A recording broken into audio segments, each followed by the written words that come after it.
Պարոն Ռուստամյան, Եվրոպայի խորհրդի խորհրդարանական վեհաժողովի հերթական նստաշրջանին այս օրերի պատերազմի հետ կապված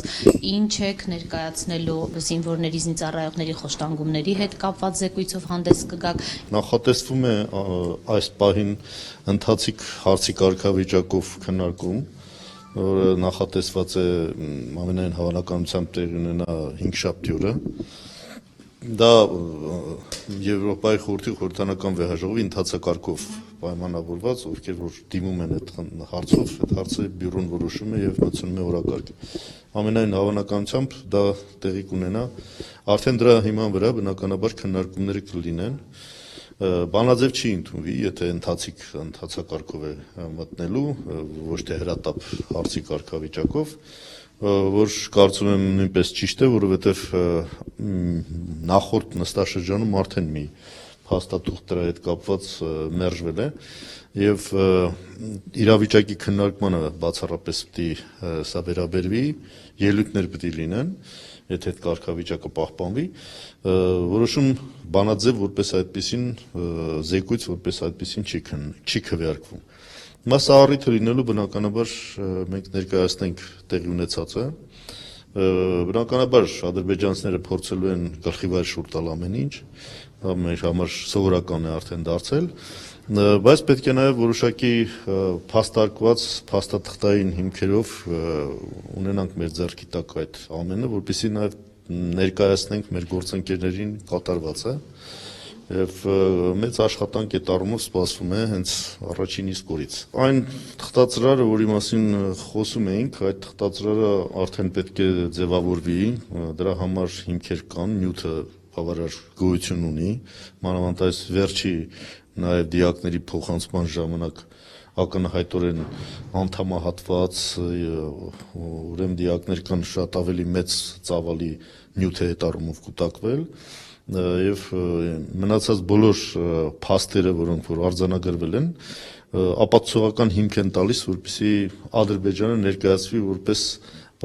պատերազմի հանցագործ, ռազմական հանցագործությունների փաստերը նկատի ունենալով եւ սա նույնպես պետք է ներկայացվի Եվրոպայի խորհրդին մնացած բոլոր ատյաններում, բայց առաջերտին իհարկե միջազգային դատարաններ, որ պարզ դառնա, թե ինչ վայրագությամբ է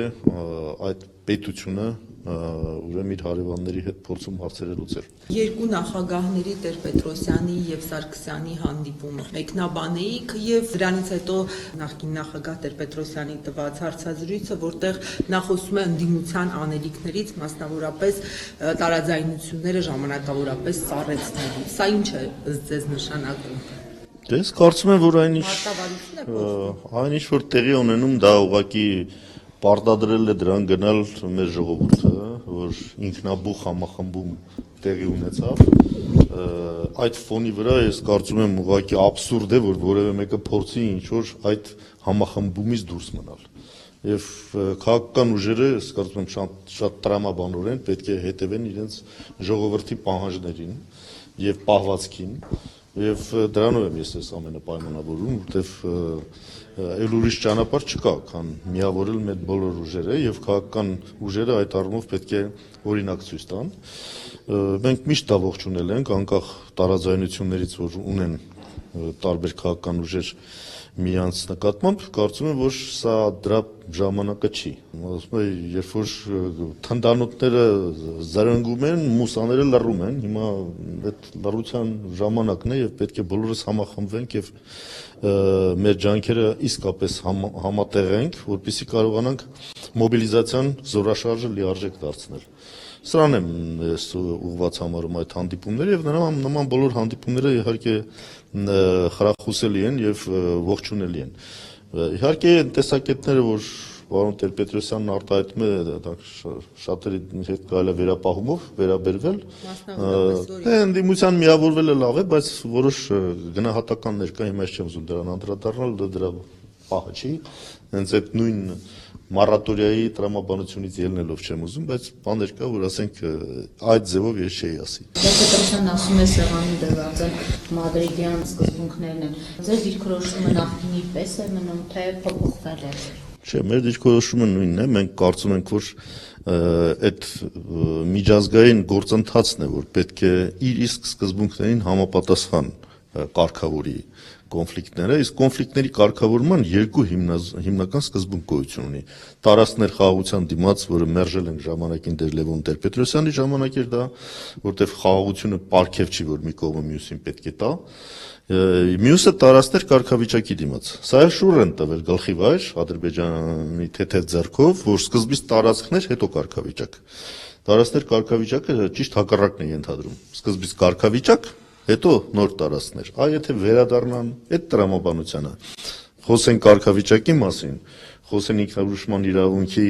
իրացման անհրաժեշտության մասին, ես կարծում եմ բանակցությունները իսկապես կդառնան ավելի արդյունավետ։ Այսքան գովելի դարձավ Լևոն Տեր-Պետրոսյանի եւ Սերժ Սարգսյանի հանդիպումը, բայց Քոչարյանն արդեն հայտարարության է հանդես եկել եւ նման նախաձեռնություն չի ունեցել, ինչով է պայմանավորում դա։ Արտադիր չէ բոլորը նույն ձևի համախմբվեն։ Հիմա ես չեմ կարծում, որ Քոչարյանը դուրս է այս համախմբումից։ Ընդհակառակը նա միշտ եղել է նվիրված Ղարաբաղի հարցին եւ այդ առումով ես կասկածանք չունեմ, բայց հիմա բոլորը նույն միատեսակ ձևով չպետք է արձանագրեն իրանց միասնական լինելը։ Եթե հարցը հասել է այստեղ, կարծում եմ բոլոր նախագաները նախկին թե ներկա բոլոր քաղաքական ուժերը այստեղ թե դրսում պետք է նույն նպատակին ծառայենք, որովհետեւ մենք քանակով որպես այդպեսին մրցել չենք կարող հարևանների հետ, մեզ մնում է որակով դա ապացուցել եւ գերակշռություն ստանալ այդ դաշտում, որը շատ լավ է, որ երևում է, որ դա կա։ Ոչ մի թիզ հող կարգախոսը ձեզ համար այսօր էլ մնում է։ Ես նորից եմ ասում, հողերի մասին խոսելն անիմաստ է, դուք չեք տեսնում, եթե մենք այդ հողերը չունենայինք օրինակ։ Արդեն ադրբեջանցիները մտած կլինեին Հայաստանի տարածք, չէ՞, այսինքն այդ անվտանգության գոտին, որ ասում ենք, դա դատարկ խոսք չէր։ Եվ 94 թվականին, երբ որ հրադադարը կնքվեց, հենց դա նկատի ունենալով, որ մենք մեր անվտանգությունը պետք է մեր ձեռքում պահենք, որտեղ տեսնում ենք նաև միջազգային հանրության կառավարական կեցվածքը։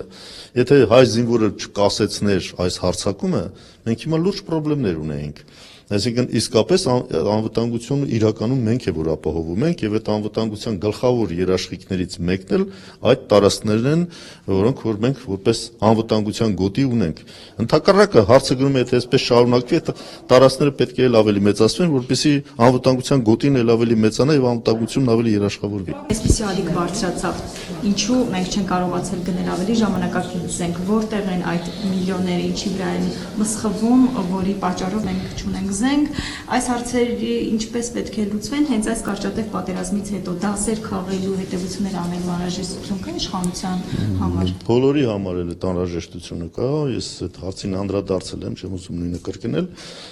ես վստահ եմ, որ մենք շատ լուրջ վերանայումների խնդիր ունենք։ Աստված տա, որ մի քիչ էս անդորը երկար տևի, որպեսզի կարողանանք շտկել այն ինչ որ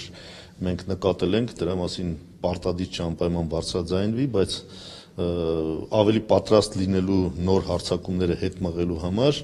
իսկապես լուրջ անելիք գոյություն ունի եւ երկու ուղղությամբ էլ գոյություն ունի, թե ուղղակի մեր պաշտպանունակությունը ամրապնդելու առումով, թե ուղղակի նաև արտաքին դիվանագիտական դաշտում մեր հայեցակարգերը հստակեցնելու եւ անելիքները ավելի պարզ հասկանալի դարձնելու առումով։ Մենք պետք է իսկապես մեր դիրքերը պաշտպանելու համար դիմենք որակապես նոր քայլերի։ Եվ սրա մեջ մտնում է նաև այո, նույն